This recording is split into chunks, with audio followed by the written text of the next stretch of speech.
My father's ex-post went up the night I moved out. My name is Megan Whitaker. I was 32 years old, and according to the man who raised me, I was finally gone for good. His post said, "The 32-year-old Leech is finally gone. No more cooking her meals or washing her underwear. By midnight." It had 1,347 likes. My aunt commented, "Remember when she picked up trash around our house, she always smelled." My sister tagged her friends and wrote, "Stay away from this loser." Then my father uploaded before and after photos of my old room, calling it her pigsty room versus my new man cave. Even my ex commented, "Deeged a bullet." 99 comments mocked me by my full name. I screenshotted every single one. Then I liked every comment. Before I explain what they never knew, tell me where you're watching from tonight. Your city, state, or country. I want to know how far this family story travels before the receipt starts speaking. I waited 14 days. Then I made my move. To understand why I waited, you need to know whose house they were laughing in. The house sat in a quiet Westerville area suburb outside Columbus, Ohio. The kind of neighborhood where people waved from driveways, judged each other's lawns, and remembered every moving truck that ever came down the street. My grandmother, Evelyn Whitaker, bought that house decades before I was born, back when the street still had young maple trees, and half the families on the block were raising small children. She was practical, careful, and almost stubborn about money. She clipped coupons even when she did not need to. She kept warranties in labeled envelopes. She paid off her mortgage early and told me more than once that a home was only a blessing if nobody could use it to control you. My father, Gary Whitaker, never heard that lesson the way I did. To him, the house was always supposed to become his because he was her son. He spoke about it like it was already settled, like birth order and volume could replace legal documents. When I was growing up, he would stand in the kitchen, slap his palm on the counter, and say things like, "One day, this place will finally be managed right." By managed right, he meant managed by him, with my mother, Karen, smiling beside him, because comfort was easier than honesty. But Grandma Evelyn did not trust him. She loved him. Yes, but she did not trust him. There is a difference people pretend not to understand until money is involved. Gary borrowed from her over and over. First, it was a car repair. Then, it was a credit card bill. Then, a business idea that never became a business. Then a temporary emergency that somehow lasted until the next temporary emergency. Every time he promised to pay her back. Grandma Evelyn wrote it down in a blue ledger she kept in her desk. He hated that ledger. He said family did not keep score. She told him people who never intended to pay always said that. When she got sick, he became extra attentive in public and extra restless in private. He started talking about renovations. He talked about turning the back porch into a bar room. He talked about taking down walls. He talked about our house while Grandma Evelyn was still alive and sitting 3 feet away from him. She never corrected him in front of everyone. She just looked at me sometimes with tired eyes like she was asking me to remember. I did. When she passed. I was 24 years old. The will was clear. The house was left to me. Not to Gary, not to Karen, not to the family as a group. Me, Megan Whitaker. I remember sitting in the attorney's office with my hands folded so tightly my knuckles hurt, while my father stared at the paperwork as if anger could change ink. He laughed once, sharp and ugly, then said, "Pap work does not change family." That became his favorite line. He said it to relatives. He said it to neighbors. He said it whenever anyone hinted that maybe Grandma Evelyn had known exactly what she was doing. Karen supported him because Karen liked living in that house. She liked the big kitchen. She liked the finished basement. She liked the low expenses because there was no mortgage. She liked telling people they lived in a beautiful family home without explaining that the legal owner slept in the smallest upstairs bedroom, while her parents treated her like an unpaid tenant. At 24, I became the sole legal owner. At 24, I also became the family disappointment for not handing it over. Gary decided the will was a technicality. He told everyone I was holding the house for the family, as if I were a storage unit with a pulse. Then, because hypocrisy needs a schedule, he demanded that I pay a monthly household contribution. $600 a month. He said it was only fair because I was an adult living under his roof. His roof. Those were his words. I paid it. Month after month. Year after year for 8 years. I paid $600 a month to live in a house I owned because I was young, exhausted, and still trained to believe peace was cheaper than confrontation. It was not. I bought my own groceries. I bought my own detergent. I paid my own phone plan, my own car insurance, my own work supplies, and every repair related to my room. I replaced the upstairs bathroom fan when it died. I paid for a plumber when the basement utility sink backed up because Gary said it was not his problem if I used water. Still, at every holiday, he joked that I ate them out of house and home. Karen sighed about how expensive it was to support me. My sister Paige rolled her eyes whenever I walked in with grocery bags, as if the bags had magically appeared from their bank account. Aunt Marlene loved asking when I planned to grow up. They spoke about me like I was a burden they had been carrying, and the cruelest part was that I let them. Not because they were right, because I was building something they were too busy laughing to see. The joke about trash started when I was 22. Back then, I took any weekend work I could get.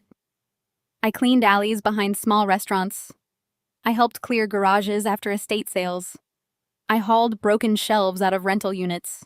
I sorted curbside junk piles when landlords needed a place emptied before a city deadline. It was dirty work. Sometimes I came home smelling like damp cardboard, old paint, fryer grease, or whatever had been rotting inside a forgotten trash bin behind a duplex. I showered until my skin stung. I washed my clothes separately. I kept my boots in a sealed tub in the trunk of my car. I was not proud of the smell, but I was proud of the money. Gary was not. He said no respectable woman worked like that. He said I was embarrassing him. That always amazed me because I never saw him embarrassed when he borrowed money from his mother and did not pay it back.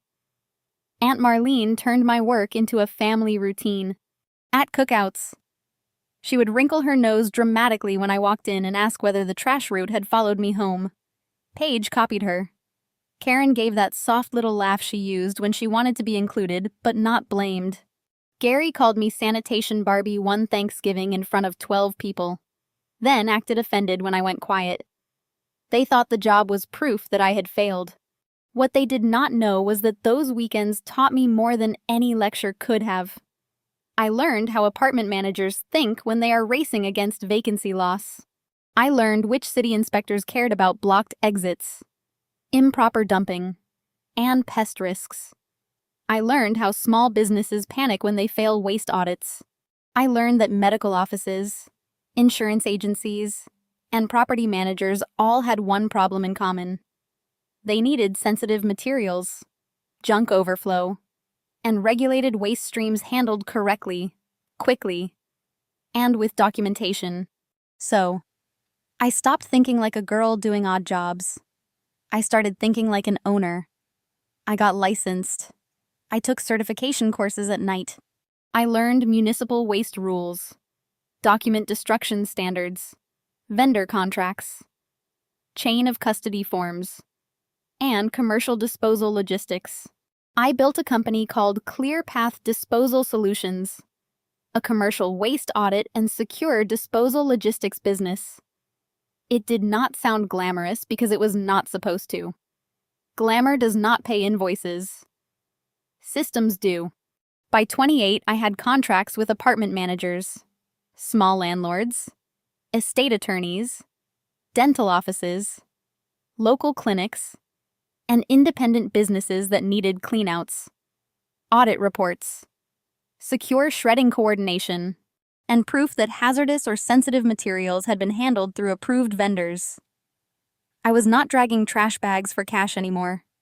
I was managing crews, scheduling inspections, reviewing before and after documentation, invoicing clients, negotiating disposal rates, and making sure every job had photos, signatures, and compliance notes. My family never asked what I actually did. They preferred the old story because it made them feel taller. Gary still told people I picked through garbage. Paige still joked that I smelled like a dumpster even when I was wearing a blazer and coming home from a client meeting. Aunt Marlene once asked whether I got a discount on trash cans. I smiled because by then one of my monthly contracts paid more than Gary made in 2 weeks. My ex, Travis Coleman, hated my work in a different way. He liked me when he thought I was quiet and grateful. He liked that I lived in a nice house in a nice suburb until he realized I was not the spoiled daughter of comfortable parents. He thought my job sounded low class. He thought living with my family at 30 made him look bad. He said he needed a woman with better optics, which was one of those phrases people use when they want to sound strategic instead of shallow. When he broke up with me, he told me I needed to figure out my life. I did. I just did not call him to report my progress. For years, I saved aggressively. I did not buy designer bags. I did not take vacations with people who mocked me. I drove the same used Honda until the driver's seat fabric split. Every $600 household contribution I paid to Gary made me angry. But every real dollar I kept went toward freedom. Then a 2-bedroom townhouse came up for sale in a secure building near my office space. It had good light, clean floors, underground parking, and a front desk that did not allow relatives to wander in without permission. I bought it in cash. Not financed, not rented, bought. I signed the final papers on a Wednesday and did not tell anyone. For 3 weeks. I packed slowly while everyone was at work. I took my documents first, then my business files, then my winter clothes, my grandmother's jewelry box, my client binders, my backup drives, and the small framed photo of Grandma Evelyn standing in front of the house the year she bought it. I left behind enough in my room that nobody noticed at first. On moving day, I hired a professional crew and waited until Gary, Karen, and Paige were all home. The movers came through the front door with boxes labeled by room. Gary stood in the hallway with a beer in his hand and laughed. "Where do you think you're going?" he asked. "My townhouse," I said. Paige snorted. Karen looked confused. Gary leaned against the wall and said, "How could you afford rent anywhere?" I looked at him and said, "I didn't rent it. I bought it." The room went quiet. Not guilty quiet. Calculating quiet. The kind of quiet people make when they realize they have been laughing at a locked door while the person with the key has already left. Still, they did not know the part that mattered most. They did not know I was not just leaving the house. I was about to act on it. For 2 weeks, I let them enjoy the version of me they had invented. I slept in my townhouse for the first time with my phone face down on the kitchen counter, and woke up to silence so clean it almost scared me. No Gary stomping down the hall. No Karen sighing loudly outside my door. No Paige yelling into her phone from the bathroom while pretending she was the only person in the house with a life. I worked, ate alone, unpacked slowly, and watched the X threads spread. Nobody checked whether I was safe. Nobody asked whether I had moved everything I needed. Nobody asked if I was eating, sleeping, or okay. Gary posted again the next morning with a picture of my empty closet and wrote, "Progress." Aunt Marlene replied with 3 laughing emojis. Paige reposted the bedroom photo and added, "The energy in this house already feels cleaner." Travis's dodged a bullet comment sat there collecting likes from people who had never met me, but apparently felt qualified to celebrate my humiliation. I saved everything. Screenshots from X, reposts, text messages, missed calls that came only after people started asking questions. A message from Paige saying, "You're really not going to defend yourself. That's pathetic." A message from Karen saying, "Your father is hurt that you left so dramatically." I saved those, too. I did not answer. My attorney, Nathan Porter, had already told me that silence is not weakness when documentation is doing the talking. On day 15, Gary signed for certified mail. I know because Nathan's office sent me delivery confirmation at 10:42 in the morning, by noon. My phone lit up. One call from Gary. Then 3, then 12, then 21. Karen started texting first with confusion, then panic, then little broken sentences about how she did not understand why I was doing this. Paige texted from her own number, then from a number I did not recognize. After I blocked the first one, I let them wait until evening. When I finally answered Gary's call, he did not say hello. He said, "What the hell is this letter?" His voice still had that old command in it, that deep certainty that if he sounded angry enough, the world would step back into place. I put him on speaker and sat at my new dining table with a cup of coffee I had made just for something to hold. "Read it," I said. "Do not play games with me. Megan, read it out loud." He breathed hard into the phone. I heard paper moving. In the background, Karen was crying. Paige said something I could not make out. Then Gary read pieces of the notice like the words were poisoning him. The letter came from Nathan Porter, attorney at law. It stated that I, Megan Whitaker, was the sole legal owner of the property. It stated that Gary and Karen Whitaker were occupying the residence at my discretion. It stated that any future residence at the property would require written terms approved by the owner. It stated that continued occupancy without written agreement could result in formal legal action. Gary stopped reading before the final paragraph. "You cannot treat your parents like strangers," he snapped. "Strangers did not post my full name on X and invite the town to laugh," I said. Karen sobbed louder, and for 1 second, the old part of me twitched. The trained part.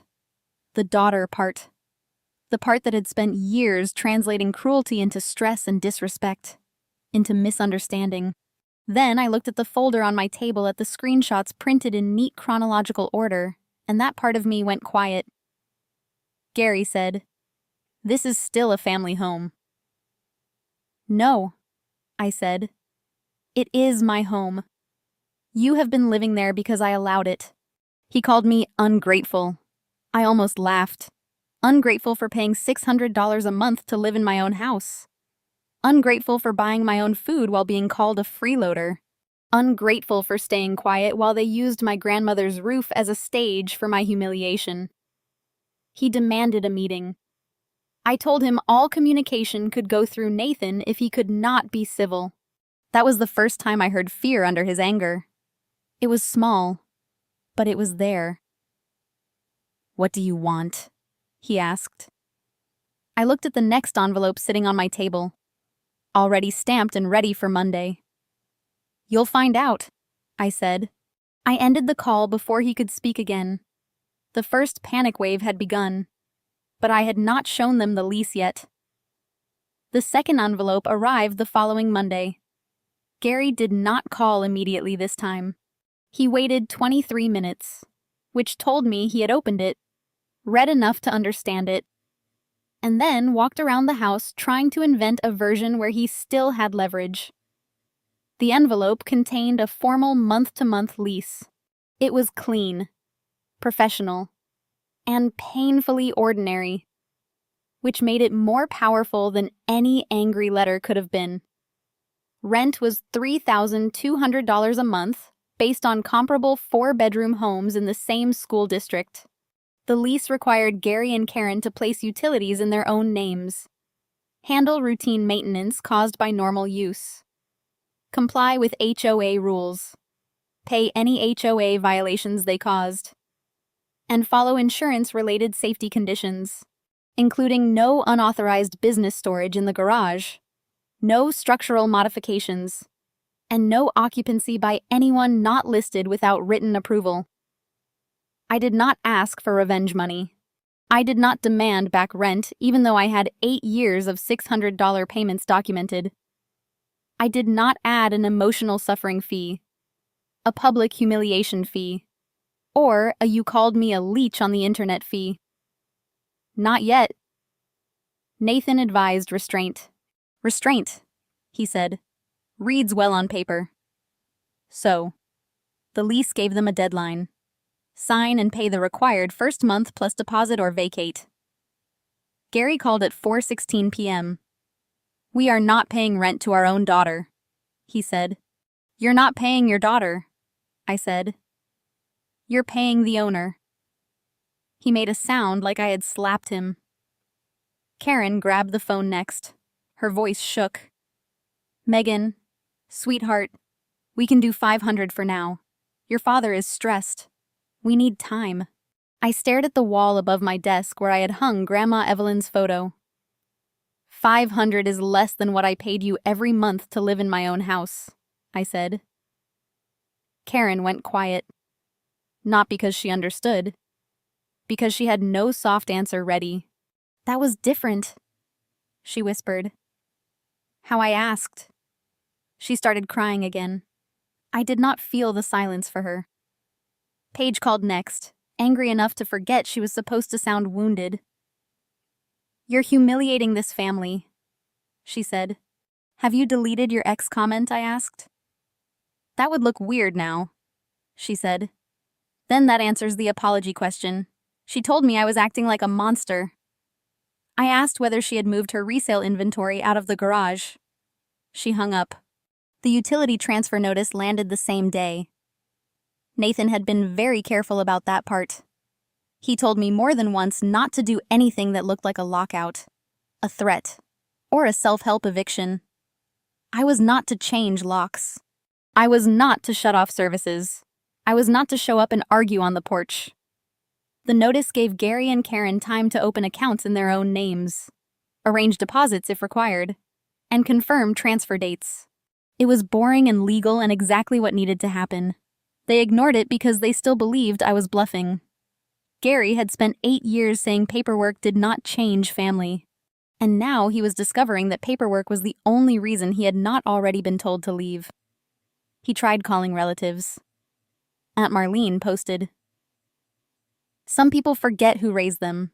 Paige shared it with a broken heart emoji like she had been personally evicted from a castle. Karen left messages about memories, holidays, and how Grandma Evelyn would be ashamed. That one almost got a response from me. Almost. Because Grandma Evelyn had left the house to me for the exact reason Karen was pretending not to see. She knew Gary would turn love into ownership. She knew he would confuse access with entitlement.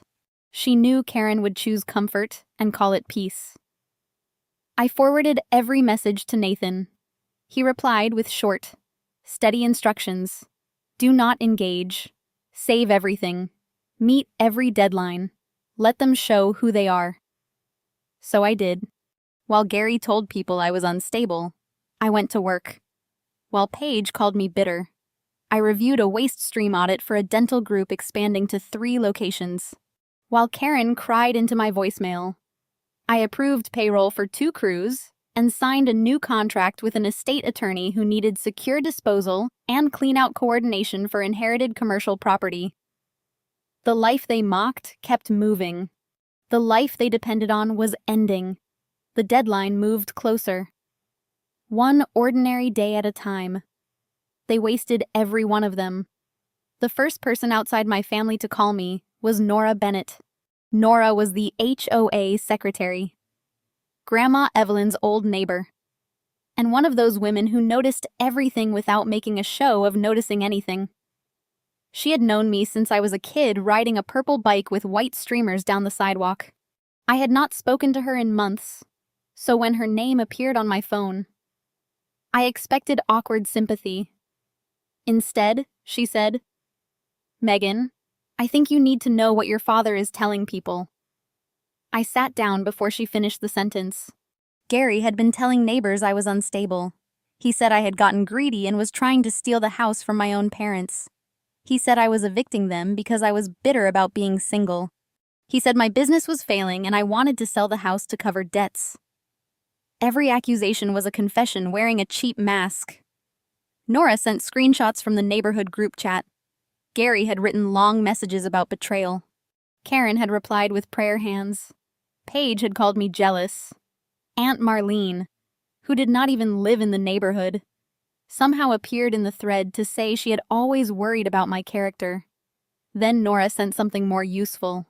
Photos. The garage had been turned into Gary's half-finished man cave and Paige's resale storage unit. There were clothing racks, boxes of shoes, plastic bins, shipping supplies, a mini fridge, a card table, and a neon beer sign mounted near the electrical panel.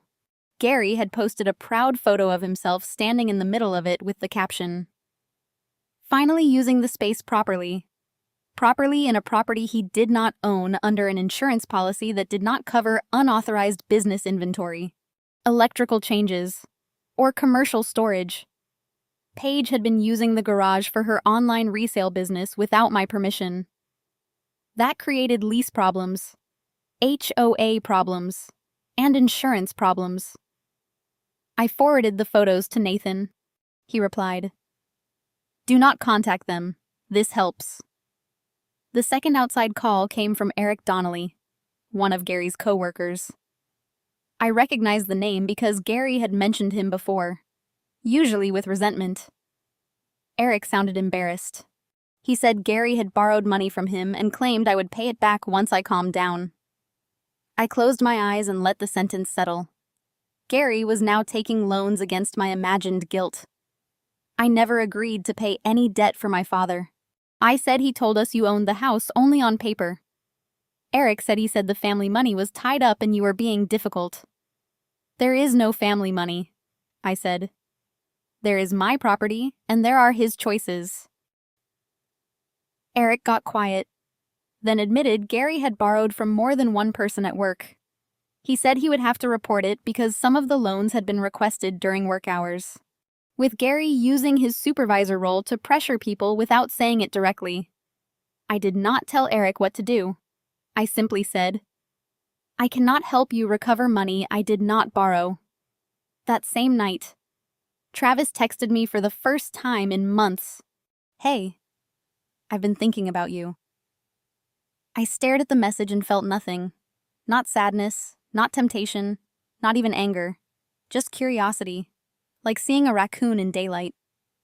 I replied, "What changed?" 3 dots appeared, disappeared, appeared again. "I just hate seeing people treat you badly," he wrote. That was when I knew he had seen the X thread turning against my family. Maybe someone had mentioned the house. Maybe he had realized the woman with bad optics had assets. Maybe he had always been exactly as shallow as he sounded, and I was finally too awake to romanticize it. I blocked him without replying. Meanwhile, Gary and Karen tried to start a public victim story.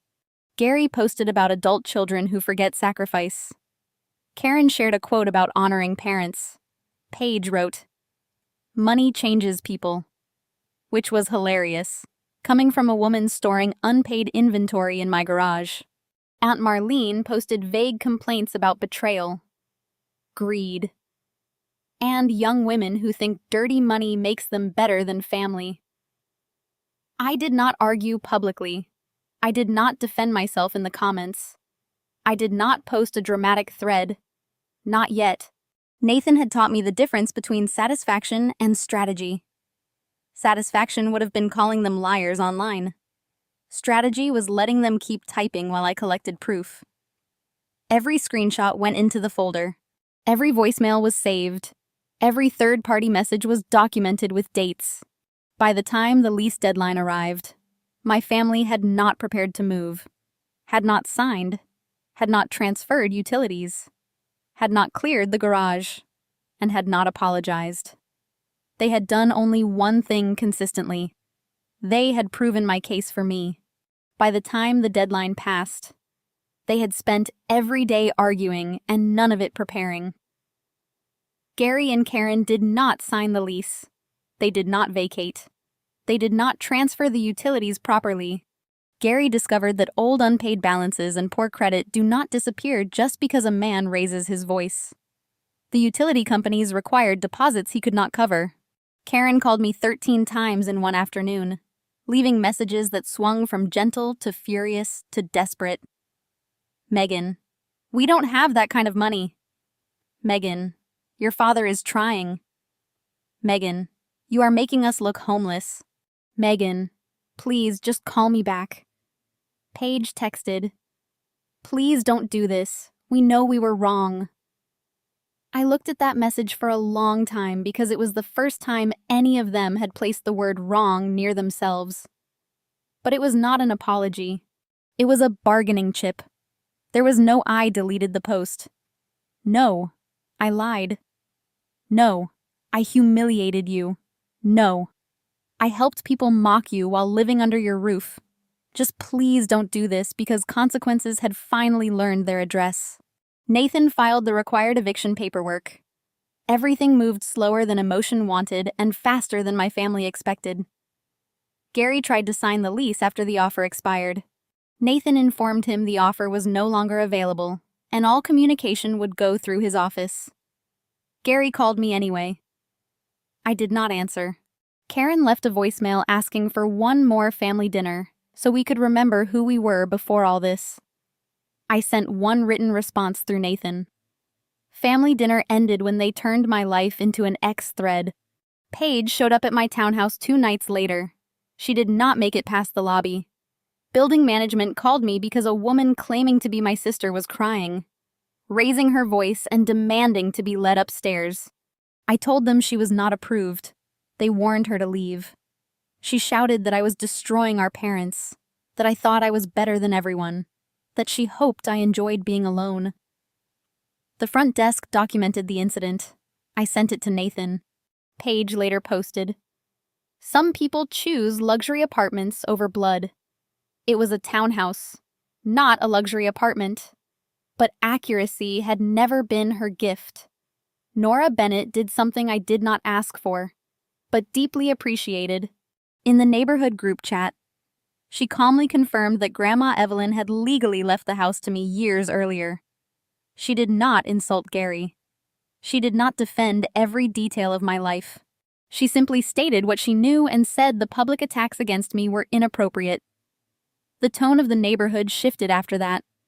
People who had laughed quietly became quiet in a different way. Some deleted comments. Some stopped reacting. Gary posted less.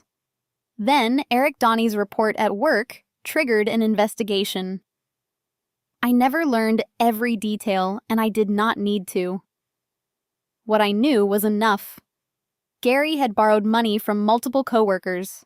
Some felt pressured because he had been their supervisor. Some had texts where he implied repayment would come from family property once I stopped being difficult. His employer removed him from his supervisor role first. Then, after more interviews, he was either forced out or resigned before termination.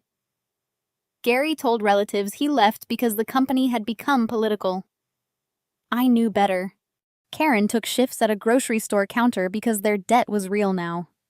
Not theoretical. Not hidden behind Grandma Evelyn's paid-off mortgage.